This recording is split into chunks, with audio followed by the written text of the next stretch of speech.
வணக்கம் தீபிகா.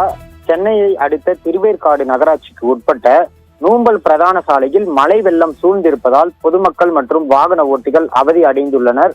குண்டும் குழியுமான சாலையில் முழங்கால் அளவுக்கு மேல் தண்ணீர் தேங்கி நிற்பதால் இருசக்கர வாகன ஓட்டிகள் தடுமாறி கீழே விழுந்து விபத்து ஏற்படும் அபாயம் உருவாகியுள்ளது. அது மட்டுமின்றி சாலையில் நடந்து செல்பவரும் கடும் சிரமத்துடன் நடந்து சென்று வருகின்றனர்.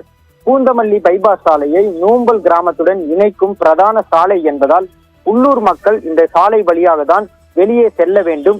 இருப்பினும் சாலை மிகவும் மோசமாகவும் வெள்ளம் நீராலும் சூழ்ந்திருப்பதால் மக்கள் வெளியேற முடியாமல் அவதி அடைந்துள்ளனர்.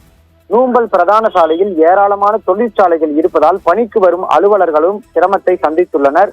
அது மட்டுமின்றி தொழிற்சாலைக்கு செல்லும் சரக்கு வாகனங்களும் விபத்து ஏற்படும் அபாயத்துடன் பயணித்து செல்கின்றன. மழைநீர் வடிகால் பணிகள் முழுமையாக நடைபெறாமல் இருப்பதே தண்ணீர் வெளியேறாமல் இருப்பதற்கு காரணமாக பார்க்கப்படுகிறது. இதனால் தண்ணீரை மின் மோட்டார்கள் கொண்டு திருவேற்காடு நகராட்சி நிர்வாகம் உடனடியாக அப்புறப்படுத்த வேண்டும் என பொதுமக்களும் தொழிற்சாலை ஊழியர்களும் கோரிக்கையை முன்வைத்துள்ளனர்.